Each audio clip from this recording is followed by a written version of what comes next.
they're just such awesome people. I mean, Tony's just, obviously a living legend pretty much. That was everybody's hero.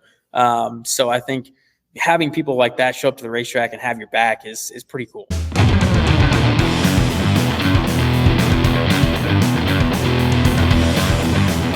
Freak Nation, between the four of us, we've got about 6 or 7 decades of living in Southern California, but it doesn't matter right now. Only one of us has a NASCAR Xfinity Series championship, and Cole Custer.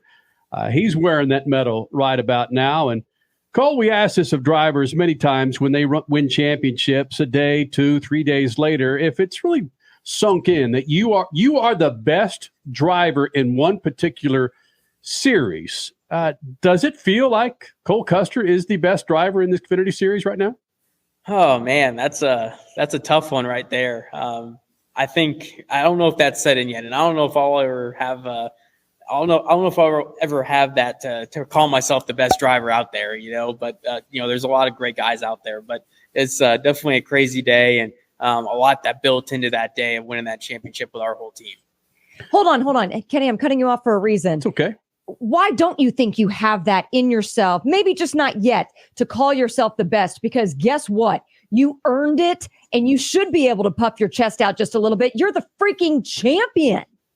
Yeah, I mean, it's just one of those things in racing, I mean, you've raced against so many great people along the way, and some people that, in go-karts and quarter midgets that don't get the opportunity to go race in Cup, or Xfinity. So it's just, racing is a crazy sport, but to be able to take advantage of your opportunities and win a championship definitely means a ton.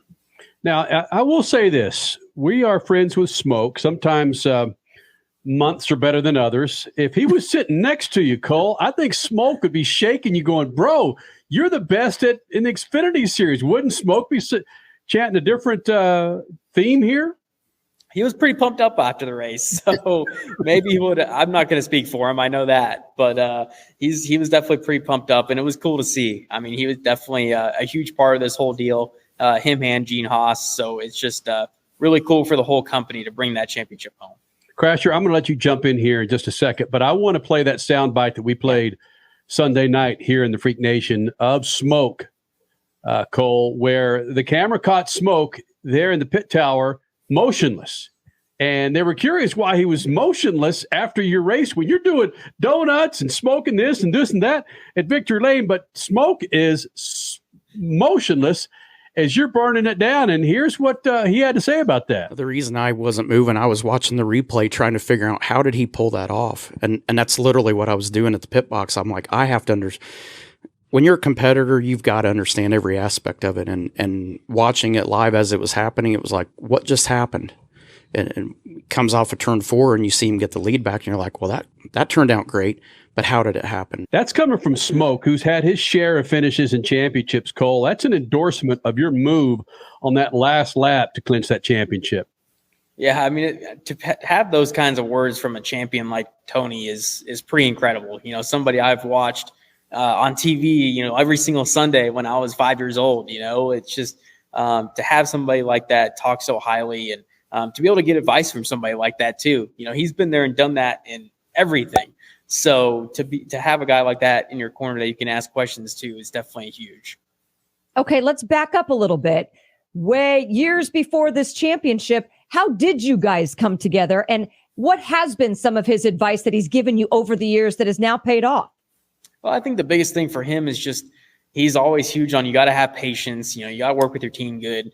And, he's just everything that goes into it. I think if you ask him, what to expect going into a certain track or, how do I need to take care of my tires or, whatever it is, he's been there and done it, and even things off the track, you can ask him questions, so he's just an awesome resource for everybody here at SHR.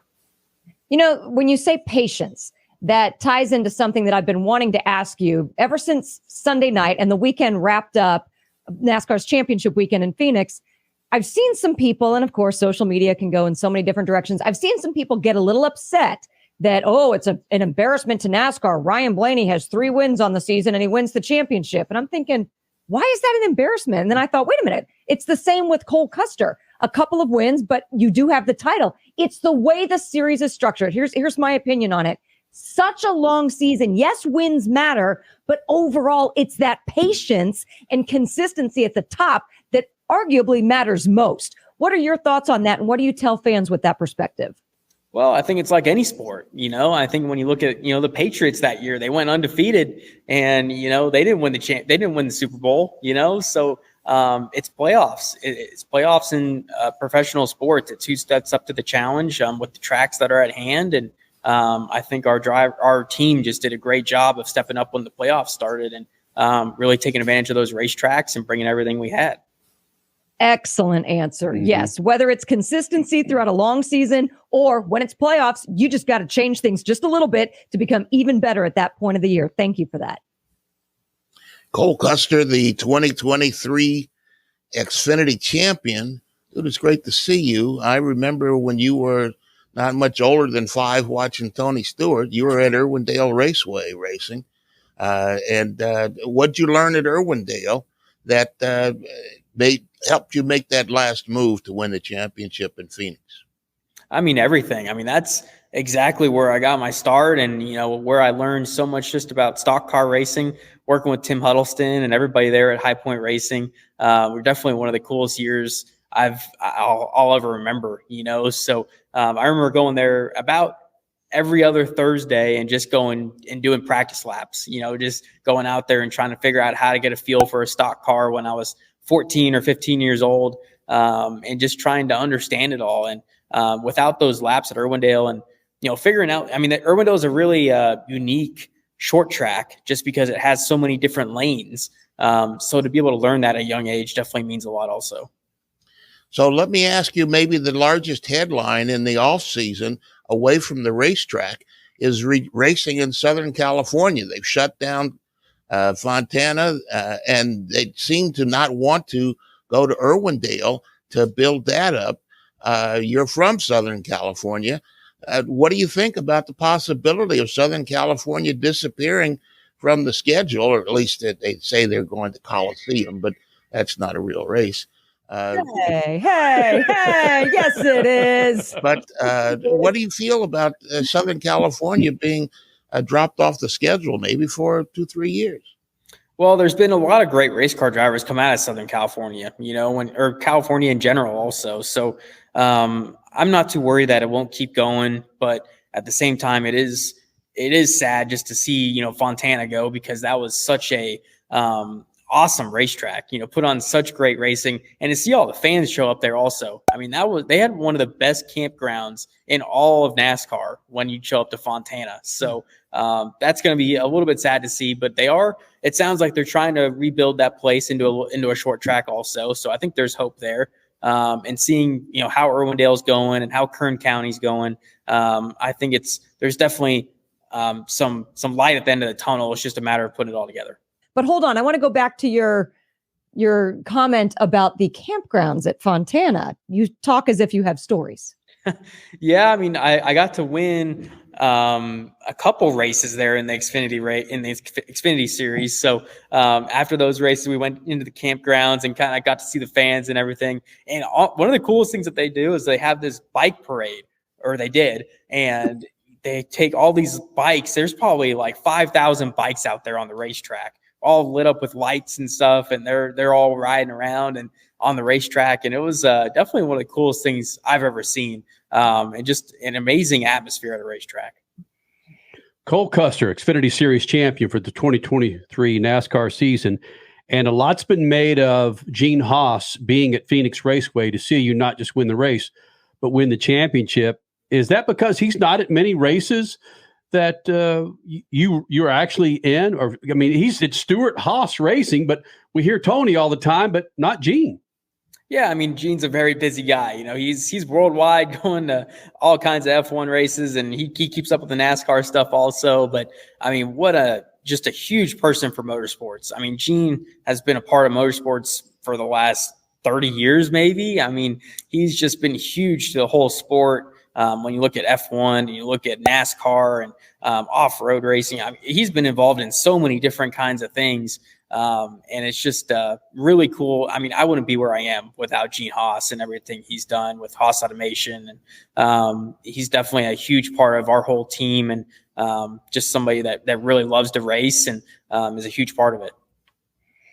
Well, you've got the championship with the Xfinity Series, and by everything we're reading and that we know, you're going to return to the Xfinity Series to defend your title. Is that another way of you to say, look, I've proven my wares. I can win a championship. I'm going to go back and do it again, because the end goal, again, is to get back in Cup. How do you intend to do that, Cole Custer? Well, I think you just have to keep taking the most out of your opportunities. I think next year, I'm really looking forward to it. I think with the speed that we showed in the playoffs this year, I think there's a lot that our team can do next year. I mean, both us and Riley Herbst in the 98 car, I think we're really looking forward to getting to next year and seeing what we can do. And I think just the more you can prove yourself and what you can do, the more that shows to people that you belong at that level. So we're just going to keep grinding it out and trying to make ourselves better and take it one step at a time. And still no thoughts of drag racing? Going over to Tony Stewart's drag racing. You and I talked just a tiny bit in Phoenix about how, no, you don't want to sit in one of his dragsters, huh? Yeah, I mean, I've never really gone down that path before. I've never really been a part of it. I think it would be pretty dang cool. I mean, seeing how those guys, just the adrenaline rush and how fast everything is I can't even imagine what that is like. So I think I'd want to maybe do it once or twice, but at this point, I'm pretty focused on NASCAR and trying to make the most out of that. And one last thing, I'm curious about this, because with Tony Stewart's schedule so busy, Gene Haas's schedule so busy, we know the 1 and 2 men underneath those guys. But when Tony shows up or Gene shows up, do you button things up a little bit more, Cole, when those guys are looking over your shoulder? I don't know about button things up. I mean, definitely with Tony, I don't think he's a button up kind of guy, but I think, it's really cool to see when they're at the racetrack. I mean, it definitely gets everybody pumped up, and they're just such awesome people. I mean, Tony's just, obviously a living legend pretty much. That was everybody's hero. So I think having people like that show up to the racetrack and have your back is pretty cool. But hold on though. Were you a little bummed that he claims that he wasn't a part of your championship celebration the night of? Were you a little bummed at that because he is such a busy guy? We didn't get to end up doing too much just because, the pictures and everything take so long. And then my bag, with the pictures taking so long, that the hauler took off and my bag was in it. So we had to chase after the hauler. And by the time we got back, it was too late. But it was definitely something that we won't forget. Wait a minute. You chased your hauler down the 10 freeway? Yeah, we did. It was definitely something that you'll never forget. It was pretty cool. Chasing your hauler down the freeway is cool. That's how you celebrate a championship. Don't forget it, How did you stop a big 18-wheeler on the freeway? How'd you get the guy's attention? We called them. We have their number, so we got it. Hey, it's your winning driver, bro. You left my clothes. All right. Well, Cole, thanks for taking time out of your day to join the Freak Nation, man. Good luck to you for 2023, but just savor this big old moment, all right? Awesome. Thank you guys for having me on.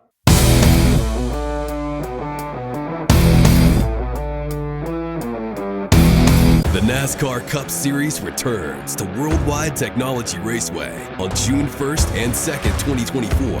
The time to get your tickets is now. Let's go! Yeah! For only $10 down, you can lock in your seats for an incredible weekend of family fun, featuring the Enjoy Illinois 300 and the Confluence Music Festival.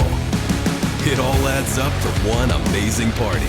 Go to WWTRaceway.com for the hottest ticket of the year.